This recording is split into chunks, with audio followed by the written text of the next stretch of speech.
So sometimes when you go from one clip to another, when you put them together, it looks a little bit balance. Let's see if you've got those. Looks a bit rubbish because it just goes from one shot to another. So you can add transitions to make it look a bit more professional. Again, all you need to do for that is go up to the top, and you see on the right-hand side of this list, you've got show transitions, and you can choose a whole range of them. You can, if you hover over them, you can see how they'll look. So this is cube, there's swap, and there's doorway. So you can see for yourself how they look. I'm going to go for a ripple. That's my favorite one. I'll drag that down and put that in between the two videos. So now when it goes, let's see if you've got those.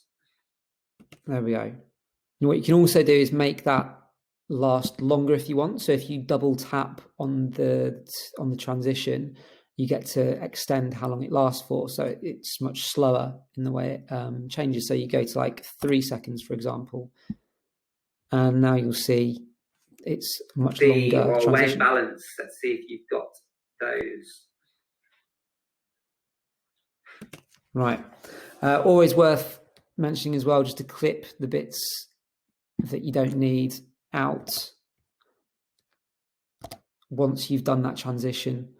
But remember, the transition also like eats into it, so you need to leave a bit of a gap. So I've gone a bit too close there. So I'll press Command Z to get that back, and Command Z again to stitch them together again. So if I'm doing a long transition, like 3 seconds, you've got to leave like a bit of a gap between when the speaking starts and where you want the clip to end. So Command B to cut that there, Command X to get rid of it. And now balance, let's see if you've got those. So here are my weighing scales.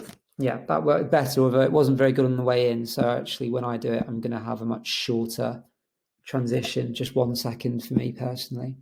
And again, you can obviously apply that to all the other transitions if you've got lots of different clips. Generally, a good piece of advice is just to stick to the same transitions throughout. If you have lots of different transitions, like you go from a cube to a mosaic to a puzzle to a page cut, it just looks a bit awkward and not very good. So transitions definitely best kept, just stick to one throughout.